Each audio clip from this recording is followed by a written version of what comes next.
الإسلام ديني ومحمدا رسول الله ويقيني. Bertambah 1 tahun, berlalu 1 tahun, berarti akan melangkah lebih dekat kepada kematian.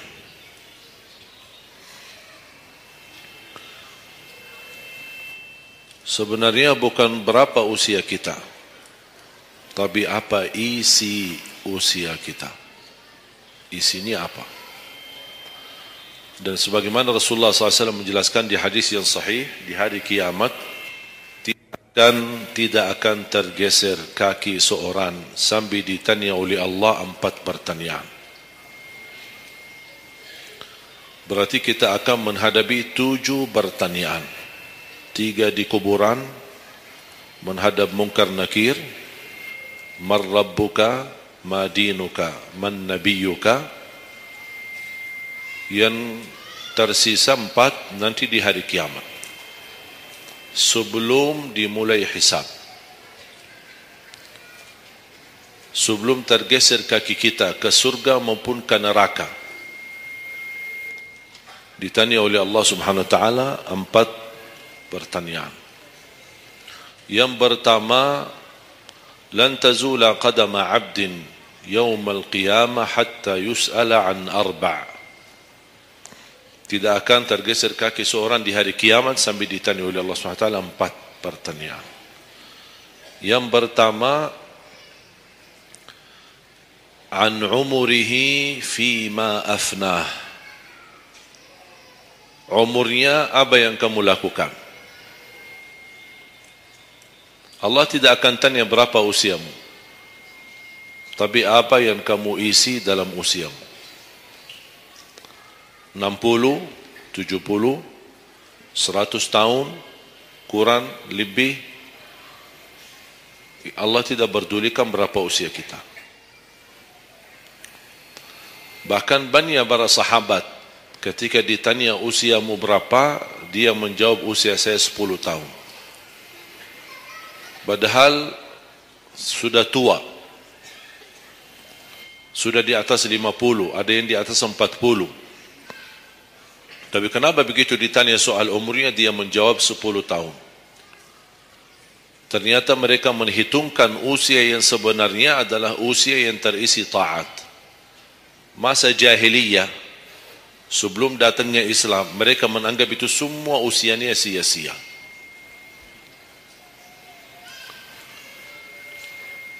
Berarti kalau ada orang muslim tidak salat sama sekali sampai usia 50 tahun, semua usianya sia-sia. Karena tidak ada ibadah satupun yang diterima kalau tidak pernah salat.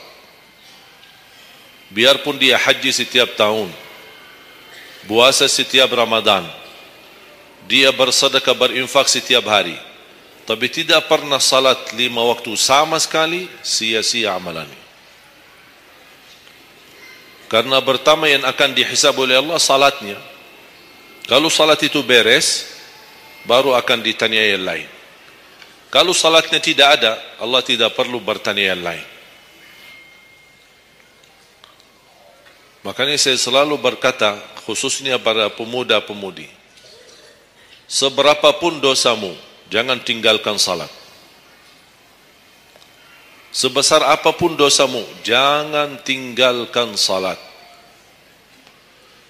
Karena salat itu ibadah yang langsung menyambungkan kita sama Allah. Tali hubungan kita sama Allah.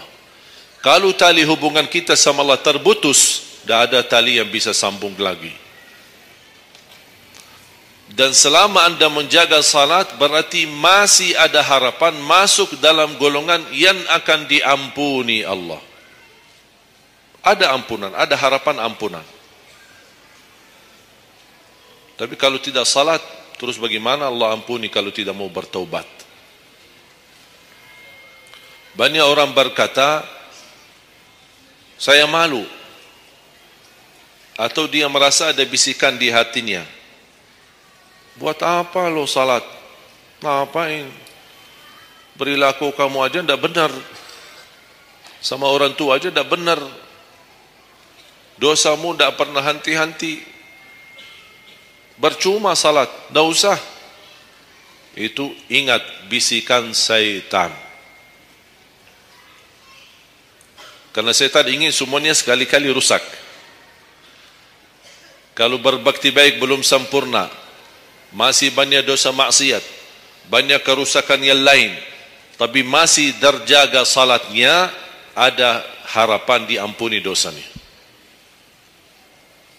Jangan sampai syaitan berhasil menggoda kita sekalian tidak salat. Oh, sudah hancur, sudah rusak yang lain, ditambah lagi parah, tinggalkan salat. Atau ada orang taubat, selama dia tidak salat, lancar, beres, aman, tidak ada apa-apa. Begitu dia taubat, dia merasa sedih, menyesal, dia mulai menjaga salatnya. Hilang motornya, kehilangan kerjaannya, diuji sama Allah SWT dalam rumah tangganya.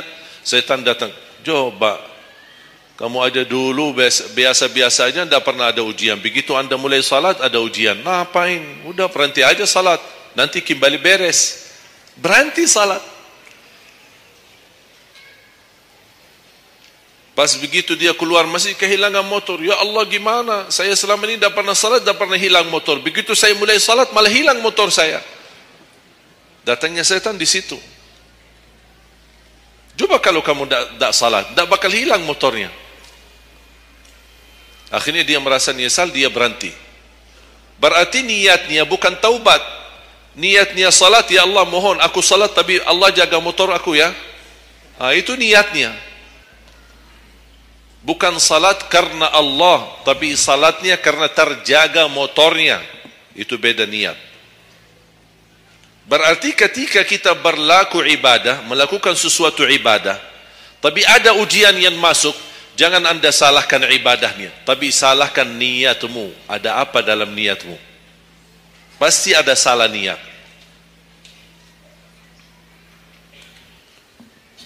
Dan itu inti daripada umur kita. Allah berikan 60 tahun. Kemarin saya hitungkan, kalau standar umur umatku kata Rasulullah kan 60 sampai 70. Itu kira-kira kurang lebih. Ada yang lebih tua, lebih panjang usianya, ada yang lebih muda. Tapi standar kata Rasulullah SAW, a'maru ummati baina 60 wa 70. Standar umur umatku antara 60 sampai 70. Ada yang melebihi dari itu, tapi sedikit sekali dibanding yang lebih muda. Saya kemarin hitungkan 60. Apa yang kita lakukan di dalam usia 60 tahun. Dari lahir sampai balik. Sampai tahun berapa? 15? Kita sepakat 15? 15 tahun. Berarti sebelum balik belum taklif. Sebelum balik belum taklif. Haji boleh tapi tidak wajib. Karena syarat haji harus balik. Syaratnya harus balik. Walaupun diperintahkan, dibiasakan untuk melaksanakan salat. Tapi anggaplah bedun taklif, belum ada taklif, belum ada kewajiban, berarti 15 tahun itu sia-sia. Dipotonglah dari 60. Berapa sisa? 45. Tidur sehari berapa jam?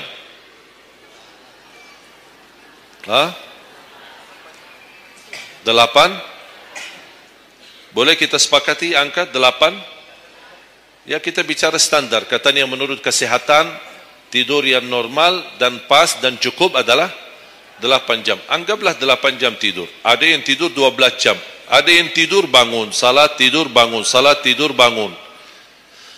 Kalau hari libur, dia tidur, tidak capek tidurnya. Begitu bangun, ya Allah begal badan saya, tidur lagi.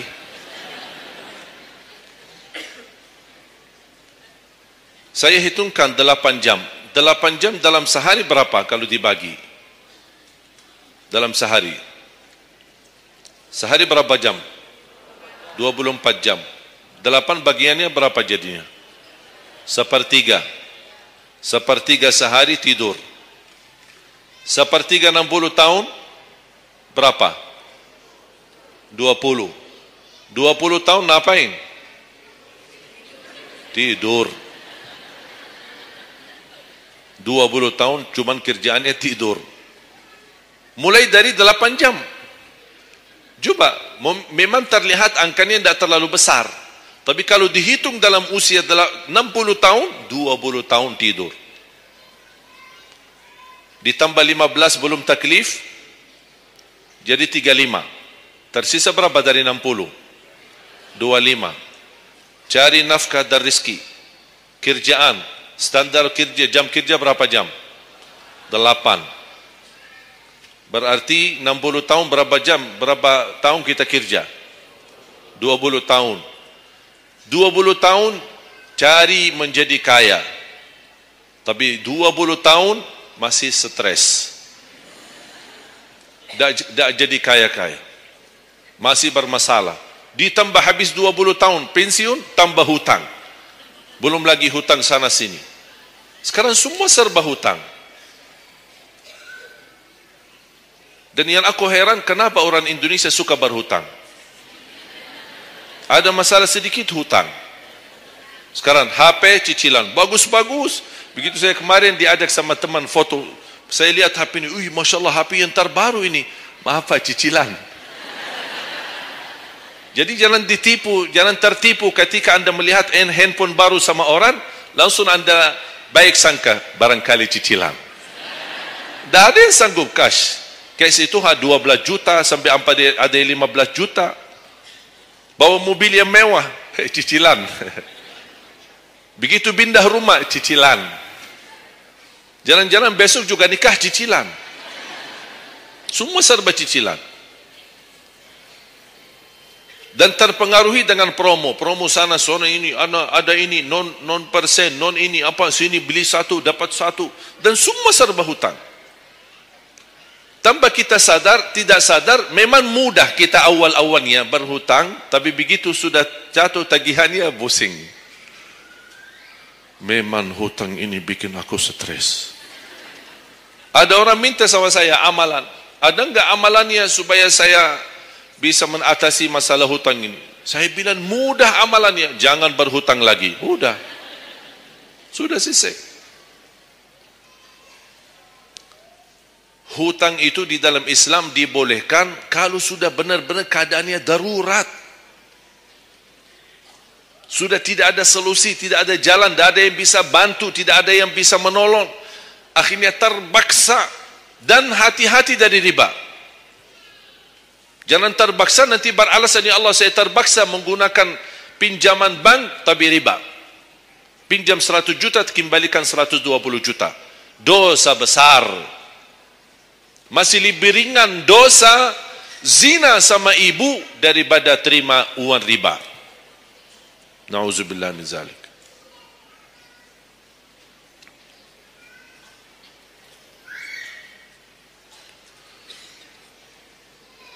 Dua 20 tahun cari kerja. Tadi berapa yang tersisa? 25 kan? Berarti yang tersisa berapa? Saya belum bicara ibadah Bapak Ibu.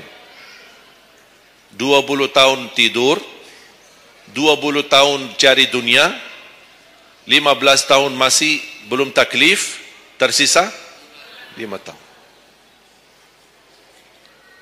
Saya hitung dalam 60 tahun, bagi orang yang rutin menjaga salat 5 waktu, tahu enggak hasil hitungan saya dapat berapa?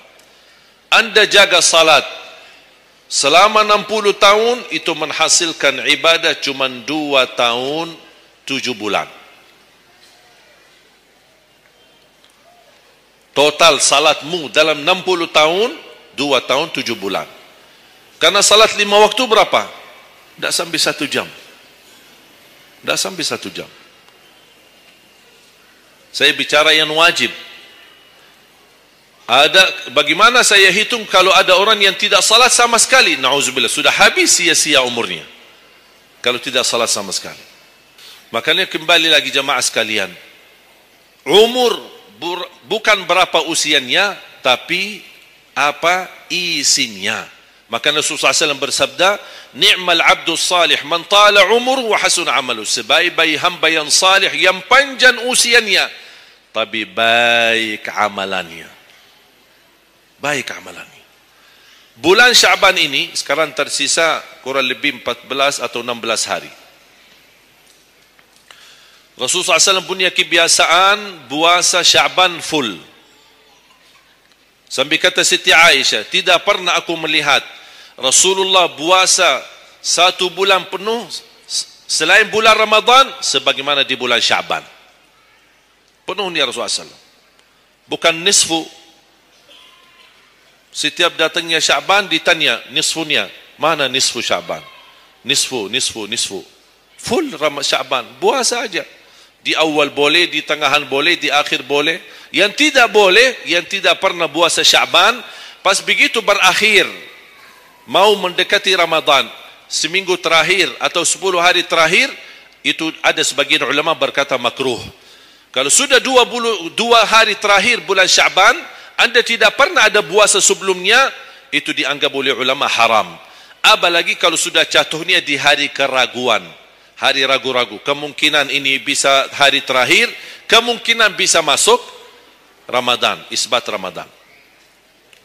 Termasuk ibu-ibu dan jamaah sekalian yang masih punya hutang, segera lunasi hutangnya. Jangan begitu sudah mendekat puasa, Anda punya hutang 7 hari, tersisa bulan Ramadan 5 hari. Syekh, apa? Aku punya hutang 7 hari, sedangkan yang tersisa bulan Ramadan itu tinggal 5 hari lagi mau masuk Ramadan. Aduh, 1 tahun tidak pernah tanya. Begitu sudah mepet baru cari jawabannya. Itu karena hukuman nanti. Tetap diganti puasa yang dari tahun yang lalu. Tetap bayar hutangnya dan kena denda setiap hari kena fidyah. Jadi seandainya Anda masih punya hutang dan masuk Ramadan, Anda belum lunasi, tetap hutang itu terbawa nanti. Pas habis Ramadan, Anda punya kewajiban bayar hutang. Tapi karena Anda tunda, mundurkan sampai masuk Ramadan, Anda punya kena denda. Ditambah lagi, bukan hanya bayar dengan puasa ganti puasa, tapi ada lagi namanya fidyah. 1 hari 1 orang miskin. Diberikan kecukupan makanan. Makanya kembali lagi, yang punya hutang segera lunasi hutangnya. Jangan sia-siakan umurmu. Sangat aneh dan rasanya tidak bisa dimengerti kalau ada orang ingin diringankan beban, tapi dia tidak mau menerimanya. Katanya ingin solusi, katanya ingin rezeki. Ketika akan diberikan, bahkan ada yang tidak mau menerimanya. Sedangkan dia mengharapkan, ya Allah, apa engkau benci denganku? Aku minta solusi. Datang sini aku berikan. Malas maka kalimatnya akan berubah. Sungguh orang yang punya iman itu akan tahu baginya jelas waktu sholat. Kalimat singkatnya, orang beriman itu akan kenal, tahu, hafal waktu sholat.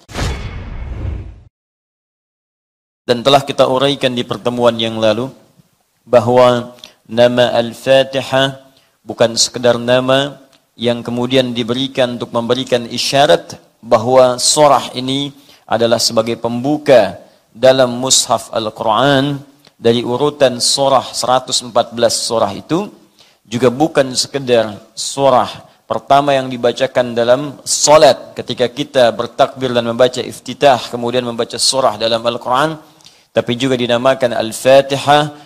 Al-nya juga bermakna istighraq, yaitu mencakup makna-makna istimewa yang sangat luas, komprehensif dan holistik. Banyak makna keistimewaannya. Bisa berarti asy-syifa, surah yang mengandung unsur pengobatan yang kesembuhannya langsung diberikan oleh Allah Subhanahu wa taala. Maka ketika diberikan nama asy-syifa, bukan sekedar kita ketahui, tapi fungsinya kita terapkan dalam kehidupan saat Allah ujikan sakit kepada diri kita. Maka bacakanlah surah ini seperti Nabi mengajarkan, seperti sahabat mempraktikkan dengan penuh keyakinan dan keimanan kepada Allah Subhanahu wa taala. Maka penyakit yang sulit pun dicontohkan langsung di masa Nabi, itu bisa sembuh dengan izin Allah Subhanahu wa taala. Surah ini juga disebut dengan surah As-Salah atau surah Al-Hamdu, karena dengan bacaan surah ini dibenarkan solat seseorang, bahkan menjadi rahasia dalam solat ketika membaca surah ini. Seperti kita terangkan di pertemuan lalu, rahasia solat, rahasia Al-Fatihah, kenapa disebut dengan surah As-Salah, bahkan disebut dengan surah Al-Hamdu. Bukan sekedar surah ini dibacakan dalam solat saat kita berdiri, tapi ada rahasia yang tercantum dalam hadis qudsi ketika Allah menyampaikan qasamtus salahu baini wa baina abdi ala nisfain, Wali abdi ma sa'al. Aku telah bagi salat menjadi dua bagian. Antara aku dengan hambaku, masing-masing punya hak dan kewajiban. Kalau hambaku benar menunaikan kewajibannya, maka apapun yang dia minta saat salat itu, aku akan kabulkan. Jadi fungsi salat itu bukan sekedar ibadah yang ditunaikan, tapi di situ ada janji Allah untuk mengabulkan doa-doa yang disampaikan. Karena itu dalam kitab-kitab fiqih, baik yang klasik, ya, klasik salafan dan kontemporer khalafan, yang dulu dan yang sekarang, as-salatu tu'na biha ad-du'a. Salat itu dipahami juga dengan doa. Jadi kalau Anda baca kitab-kitab fiqih, maka kalimat pertamanya as-salat fil lughati ad-du'a. Salat menurut bahasa maknanya doa. Kenapa disebut dengan doa? Karena semua bacaan-bacaan dalam salat itu isyarat dan isinya menunjuk kepada doa. Takbir sudah doa, iftitah doa. Ternyata Al-Fatihah pun doa, sampai kita mau salam isinya doa. Jadi kalau Anda banyak berdoa dalam salat, coba cek berapa banyak bagian yang dikabulkan. Nah, saat kita berdiri di Al-Fatihah itu ada hadis qudsi khusus akan mengabulkan apa yang kita minta jika benar bacaan Al-Fatihah kita. Dari mana taunya? Dari hadis qudsi yang kita bacakan di pertemuan lalu. Idza qala al-'abdu, saat hamba mulai membaca alhamdulillahi rabbil alamin, alhamdulillahi rabbil alamin, qala Allah azza wa jalla, langsung dijawab oleh Allah kalimat itu. Jadi jangan sampai kita memiliki gambaran saat membaca Al-Fatihah dalam salat itu hanya bacaan biasa, langsung dijawab oleh Allah. Karena itu amanat Nabi disebutkan dalam salah satu hadisnya, dirangkum oleh Al-Imam Muslim dalam kitabnya Sahih Muslim jilid yang pertama nomor hadis yang ke-8, dan dikutip oleh Al-Imam An-Nawawi dalam kitabnya yang kedua Al-Arba'in An-Nawawiyah dari 42 hadis, disebutkan pada hadis nomor kedua, dan dikhususkan oleh sementara ulama dengan satu jilid khusus saking pentingnya hadis ini dengan nama hadis Jibril. Maka dalam bagian bab itu ada pernyataan tentang ihsan. Mal ihsan? Kata Nabi, al-ihsanu an ta'budallaha ka'annaka tarah, fa illam takun tarahu fa innahu yarak. Engkau beribadah menyembah Allah, anta'budallah. Engkau beribadah menyembah Allah. Kalimat ibadah anta'budallah ditafsirkan langsung oleh Al-Quran. Di antara makna ta'budallah, perintahnya bermakna u'bud, sembah Allah. Nah, kalimat sembah Allah itu ketika disebutkan dalam Al-Quran terkait dengan salat. Di mana ditemukannya? Quran surah ke-20 ayat ke-14. Innani anallahu la ilaha illa ana fa'budni. Saya Allah, kata Allah. Tidak ada Tuhan selain Allah. Sembah saya. Sembah saya. Di sini ada sifat uluhiyah untuk menuhankan Allah saja. Ada sifat kita untuk menyembah Allah. Ubudiyahnya hanya menyembah kepada Allah saja, bukan kepada yang lainnya. Fa'budni, kata Allah, sembah saya. Bagaimana menyembah Allah itu? Wa aqimis salata li dzikri. Fa'budni wa aqimis salat. Sembah saya, dan cara menyembah saya lakukan lewat salat. Ketika Allah mengatakan sembah saya lewat salat, anta'budallaha, engkau menyembah Allah. Kapan? Lewat salat. Karena itu dalam salat kita menyembah Allah dengan mengucapkan kami menyembahmu ya Allah. Dalam bahasa Arab kami menyembah na'bud, hanya kepadamu iyyaka. Maka kita katakan iyyaka na'bud, ya Allah, sekarang kami sedang menyembahmu. Apa yang terjadi ketika menyebutkan kalimat tadi? Perhatikan kata Nabi, rasakan kita sedang didengar oleh Allah. Kita diawasi. Walaupun kita tak mampu melihatnya, rasakan engkau sedang diawasi oleh Allah Subhanahu wa taala. Wa idza qala al-'abdu ar-rahmanir rahim, jika hamba berkata ar-rahmanir rahim, qala Allah azza wa jalla, Allah langsung menjawab, hamadan asna alayya 'abdi, hambaku sedang menyanjungku. Wa idza qala al-'abdu maliki yaumiddin, jika hamba berkata maliki yaumiddin, qala Allah azza wa jalla, Allah menjawab majjadani 'abdi, hambaku sedang mengagungkanku. Wa idza qala al-'abdu iyyaka na'bud, iyyaka na'bud, jika hambaku berkata ya Allah, sekarang kami menyembahmu saja, sekarang kami salat, dan kami buktikan kau Tuhan, kami hamba, karena itu kami menyembahmu sekarang. Wa iyyaka nasta'in, dan ya Allah kami hamba butuh pertolongan, kami punya masalah, butuh solusi, hanya kepadamu kami minta, karena engkau satu-satunya Tuhan kami ya Rabb. Maka apa yang terjadi dalam bacaan itu? Qala Allah azza wa jalla, langsung dijawab oleh Allah Subhanahu wa taala, hadza baini wa baina 'abdi, inilah yang aku maksudkan perjanjian antara aku dengan hambaku. Wali 'abdi, kalau hambaku benar bacaan Al-Fatihahnya sampai di sini, dari awal salat sampai bacaan ini, masa'ala, apapun yang dia minta sekarang, aku akan kabulkan. Apapun yang dia minta saat ini, aku akan berikan. Karena itulah di zaman-zaman dahulu, bahkan zaman dahulu kala, pada zaman dahulu kala, teman-teman sekalian, sejak zaman sebelum Nabi Muhammad SAW, salat itu dimanfaatkan oleh para nabi dan orang-orang soleh untuk bermohon kepada Allah Subhanahu wa taala. Karena itu Nabi Isa alaihi salam salat, Quran surah 19 ayat 31 sampai 33. Karena itu Nabi Ismail alaihi salam salat, Quran surah 19 ayat ke-55. Karena itu Nabi Zakaria salat, Quran surah ketiga ayat ke-38 sampai 39. Dan menariknya dalam berdirinya mereka memohon kepada Allah. Termasuk contoh konkret Nabi Zakaria, seperti sering kita kisahkan, bermohon dalam berdirinya saat sholat, minta kepada Allah agar dikaruniakan keturunan. Hal yang mustahil, kata kebanyakan orang secara medis dan klinis, karena istrinya divonis maaf, monofos dan mandul. Mustahil punya keturunan. Tapi bagi Allah tidak ada yang mustahil. Karena itu kemudian saat meminta, langsung dikabulkan oleh Allah. فَنَادَتْهُ الْمَلَائِكَةُ وَهُوَ قَائِمٌ يُصَلِّي فِي الْمِحْرَابِ Annallaha yubashshiruka biyahya. Datang malaikat sementara beliau masih berdiri dalam solatnya. Solatnya belum selesai, berdiri, minta kepada Allah. Belum selesai solatnya, baru selesai doanya dalam berdirinya, langsung dikabulkan. Anda dapat kabar gembira, akan punya keturunan, bahkan namanya langsung diberikan oleh Allah, Yahya.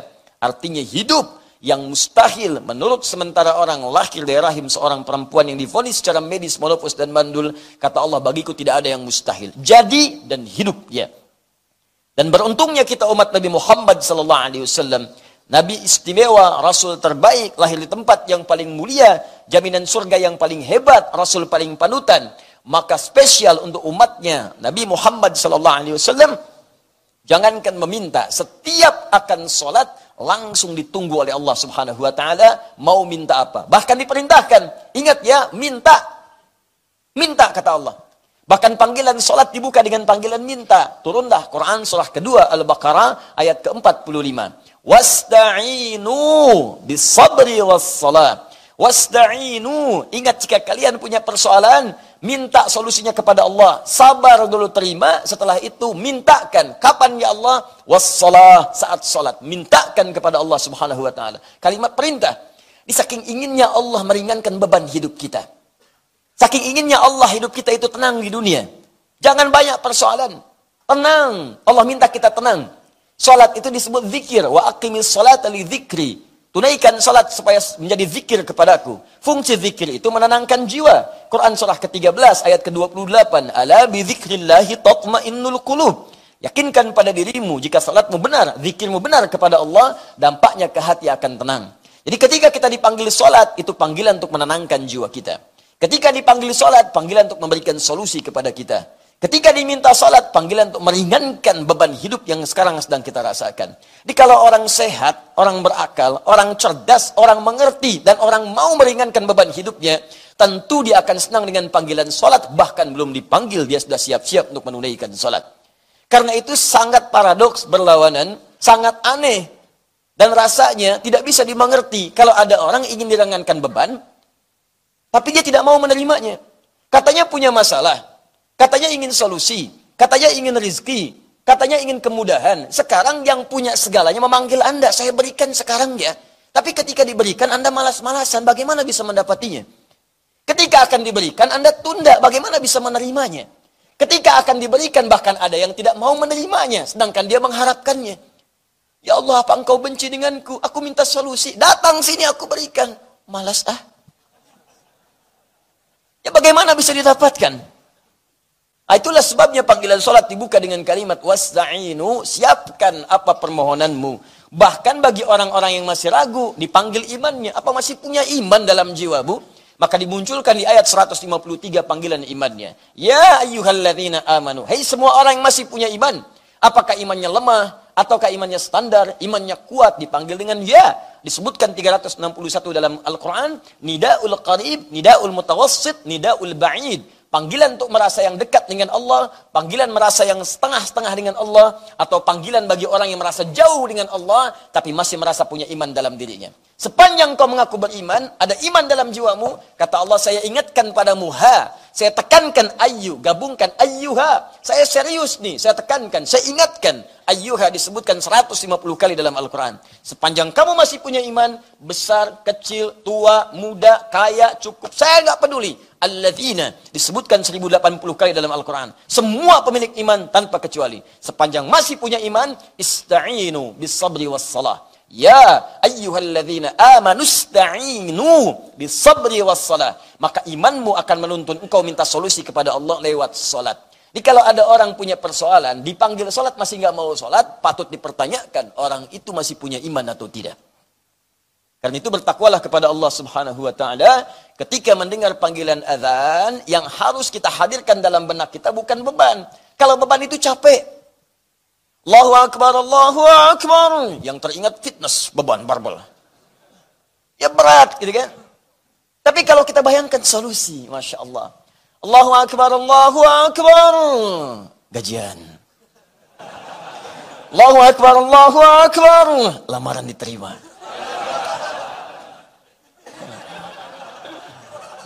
Allahu Akbar, Allahu Akbar.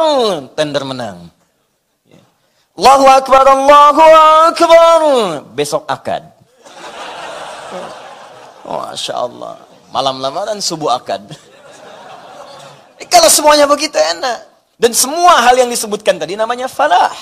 Falah, kemenangan, kedamaian, kebahagiaan, ketentraman, kejayaan, falah. Hayya 'alas shalah. Kenapa salat? Hayya 'alal falah. Ayo dapat. Jadi kalau yang kebayang semua itu demikian, itu enak.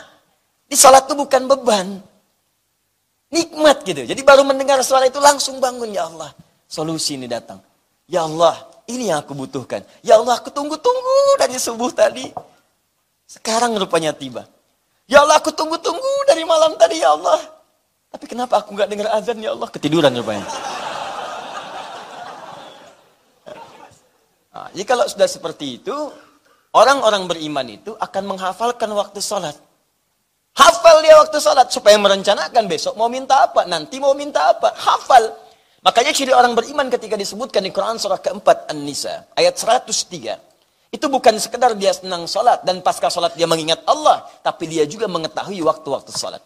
Fa idza qadaytumus salata fadhkurullah. Maka jika engkau telah selesai menunaikan salat, segera bergegas zikir kepada Allah. Ingat Allah, ingat Allah. Itu ciri keberhasilan salat kita. Qiyaman wa qu'udan wa 'ala junubikum. Baik Anda dalam keadaan berdiri, sedang buru-buru, jangan menghilangkan zikir. Assalamualaikum warahmatullahi. Assalamualaikum warahmatullahi. Buru-buru, taksinya sudah menunggu sambil keluar astaghfirullah, astaghfirullah, astaghfirullah. Allahumma antas salam wa minkas salam tabarakta ya dzal jalali wal ikram. Mau kemana Pak? La ilaha illallah wahdahu la syarika lah. Lahul mulku wa hamdu yuhyitu ala kulli syai'in qadir. Masuk. Kuningan Pak. Jalan. Enak gitu. Ada kesempatan duduk, tunggu. Sampai syuruk, tunaikan salat. Tak ada kesempatan sulit di rumah sakit, tidak ada masalah. Rumah sehat, tidak ada persoalan. Sambil berbaring, zikir, zikir, zikir. Wa 'ala junubikum. Fa idza tuma'nantum fa aqimus shalah. Hati tenang, suasana nyaman, tunaikan salat dengan enak. Innas salata kanat 'alal mu'minina kitaban mawquta. Sungguh salat itu bagi orang-orang yang punya iman. Waktunya jelas ditentukan. Demikian terjemahan di mushaf. Tapi kalau Anda baca dengan ilmunya balaghah, maka kalimatnya akan berubah. Sungguh orang yang punya iman itu akan tahu baginya jelas waktu salat. Kalimat singkatnya, orang beriman itu akan kenal Ar-Rahman.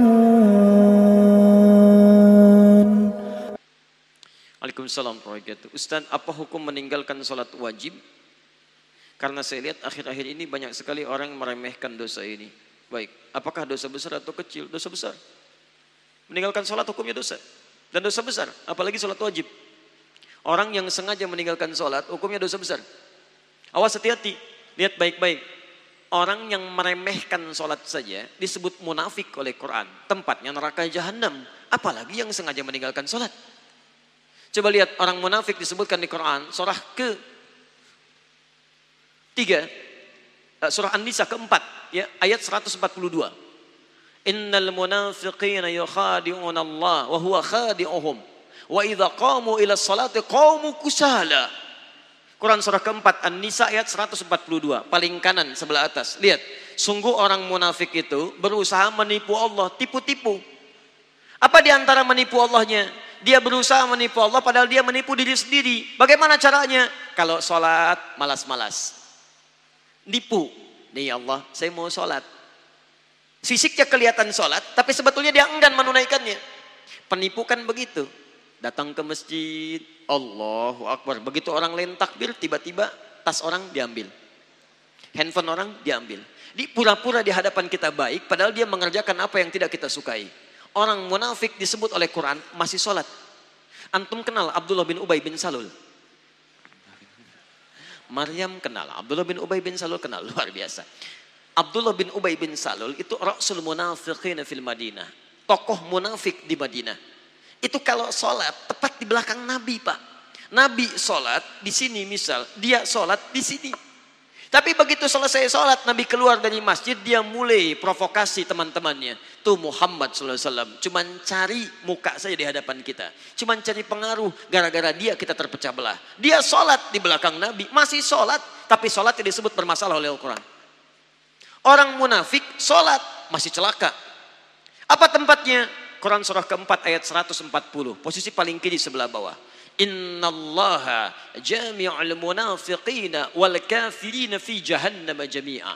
Allah akan himpun orang munafik dan orang-orang kafir di neraka jahannam. Orang munafik masih sholat, tempatnya neraka jahannam. Ada orang sengaja meninggalkan sholat, maka tempatnya di mana? Paham ya? Baik. Dua. Ini bukan munafik nih. Munafik tidak, cuman lalai dalam sholat. Lalai dalam sholat. Ria. Fawailul lil musallin. Celaka orang sholat. Orang sholat masih celaka. Apalagi yang tidak sholat. Lihat baik-baik. Tadi munafik. Sekarang dia nggak munafik. Cuman disebut celaka. Fawailul lil musallin. Celaka orang sholat. Yang sholat masih mungkin celaka. Apalagi yang tidak sholat. Tapi siapa yang celaka ini? Bukan semua orang sholat. Alladzina hum an salatihim sahun. Yang lalai dalam sholatnya.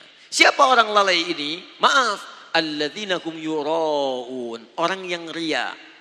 Ria. Kemarin belum punya motor. Ke masjidnya biasa-biasa. Begitu punya motor. Padahal ini masjid At-Taqwa. Ini rumah dia. Muter dulu ke komplek lain. Ayo Pak ke masjid. Kapan lagi ke masjid? Padahal ini motor saya. Ria. Jadi imam, begitu imam sholatnya misalnya maaf, maghrib bagus suaranya.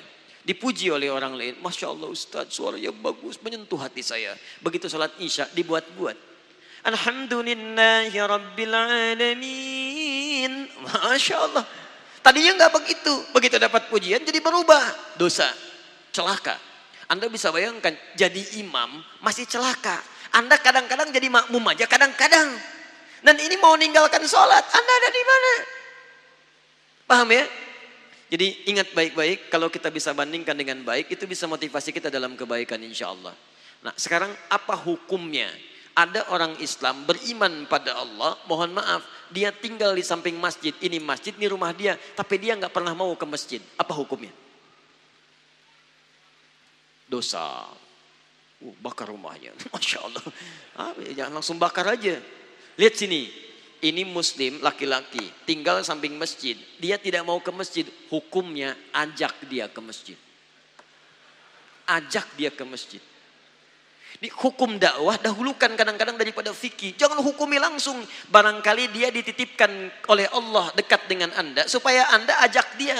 Ini Anda tanya kepada saya, apa hukumnya orang meninggalkan sholat wajib? Akhir-akhir ini saya sering dapati orang meninggalkan sholat wajib. Maaf, cuman Anda yang mendapati, yang lain tidak mendapatinya. Barangkali ditunjukkan kepada Anda supaya Anda mengajaknya, bukan untuk menghukuminya. Ayo ajak dia dengan doa, ya Allah lembutkan hatinya. Sebelum engkau wafatkan, ya Allah beri kesempatan dia untuk menunaikan sholat. Berikan kekuatan dalam jiwanya. Anda doakan setelah Anda bangun tahajud, maka cepat Allah kabulkan. Besoknya Anda ajak lagi. Baik kawan, ayo kita tunaikan sholat. Sholat kan nomor 2, nomor 1 main bola dulu. Gak apa-apa, hari pertama jalan lagi. Hari kedua ingatkan lagi. Hari ketiga ingatkan lagi. Bahkan barangkali dengan terus-menerus diingatkan, maka muncul hidayah dalam dirinya. Wa dzakir, fadzakir innama anta mudzakir lasta alaihim bimusaitir. Wa dzakir fa inna dzikra tanfa'ul mu'minin. Ingatkan karena peringatan itu bisa memberikan dampak pada orang-orang yang beriman. Assalamualaikum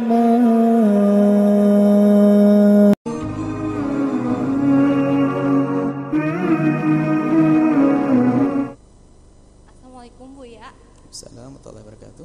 Saya mau bertanya, beberapa bulan yang lalu saya mendengar kajian bahwa sholat yang pernah kita tinggalkan harus diganti dengan sholat wajib, sholat fardu yang pernah kita tinggalkan harus diganti. Wajib itu hukumnya, lalu bagaimana hukumnya, dan katanya kalau misalnya belum diganti sholat sunat kita, bagaimana sholat sunat kita seperti duha, tahajud, itu bagaimana hukumnya? Terima kasih. Baik. Ada seorang hamba punya hutang sholat. Artinya punya hutang sholat, dia pernah meninggalkan sholat di masa lalunya deh. Anggap saja tadi sang preman yang tobat tadi. Yang jelas ahli surga deh dia, selesai insya Allah.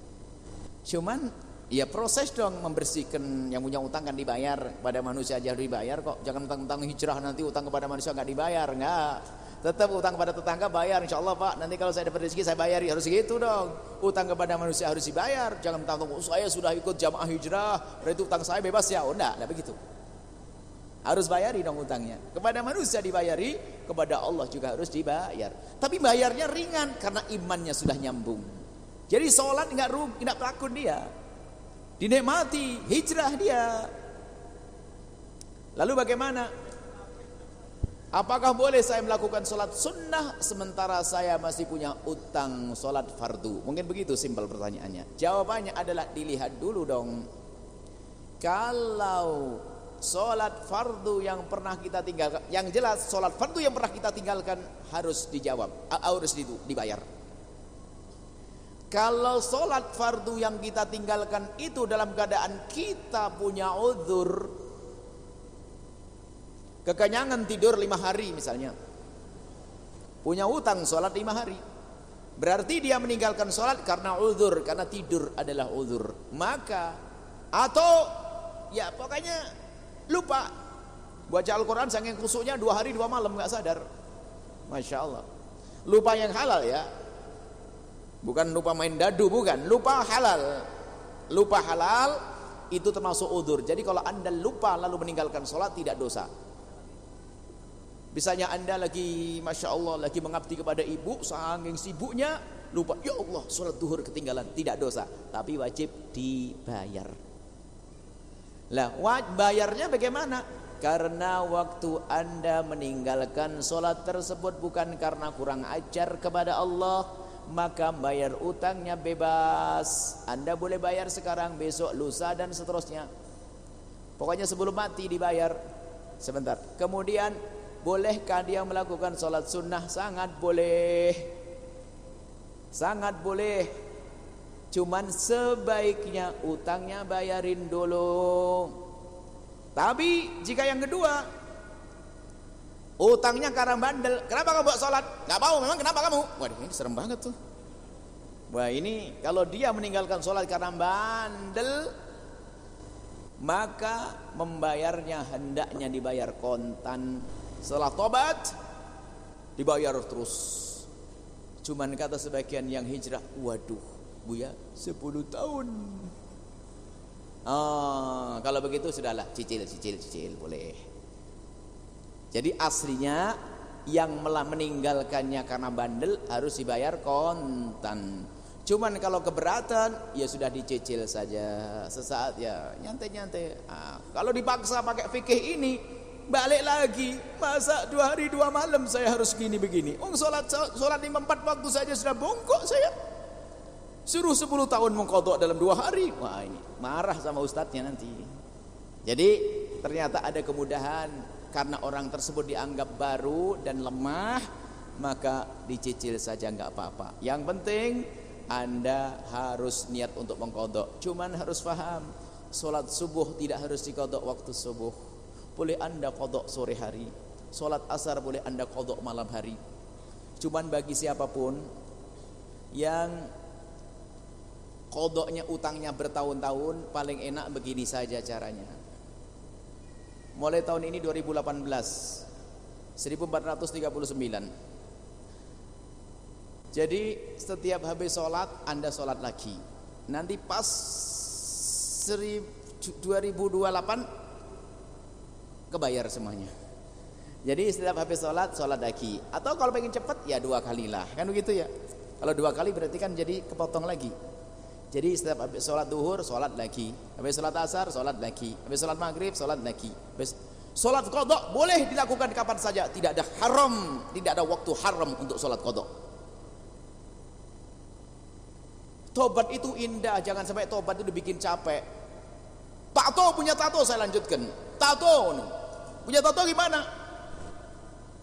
Nggak usah dihilangin. Sebab tato baru dihilangi kalau mau syarat 5. Apa itu? Waktu masangnya itu bandel, saya pengen lawan nih. Yang kedua adalah waktu masangnya sudah dewasa. Yang ketiga adalah waktu masangnya dia ngerti ilmunya. Yang keempat belum tertutup kulit. Kalau sudah tertutup kulit gak wajib dihilangkan. Yang kelima gak ada manfaatnya. Kesimpulannya dari 5 tersebut, tato gak usah dihilangkan. Aduh Buya, gimana ini saya tatoan, kalau jadi ustadz gimana? Oh bagus, mantan preman saja bisa jadi ustadz, apalagi santri yang bertahun-tahun gak bisa jadi ustadz. Bagaimana?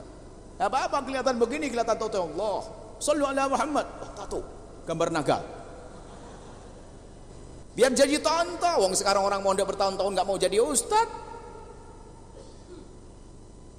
Hebat, jadi nggak wajib. Makanya ada sebagian tobat, ada satu tato, satu preman mau tobat sama ustadznya suruh nyetrika. Ya preman setrika. Siapa yang nyetrika? Zalim, itu haram nyetrika. Pernah dengar setrika? Saya pernah dengar, dan saya ngelihat orangnya. Kenapa tanganmu kayak itu? Saya setrika Buya. Dan terus ustadz yang nyuruh. Waduh, ustadzmu itu yang repot. Suruh setrika. Innalillah. Memang sudah menghapus. Biarkan dengan itu semuanya. Terlalu besar kata saya. Apa kamu? Depan Garuda, belakang kubu-kubu kabarnya Buya. Tidak apa-apa, sudah. Yang penting tidak boleh bangga dengan maksiat. Menyesal. Semoga Allah mengampuni semuanya. Dah bawa sampai tato tadi itu. Apa tadi? Pertanyaan apa tadi? Salat. Ya? Baik, salat. Terima kasih.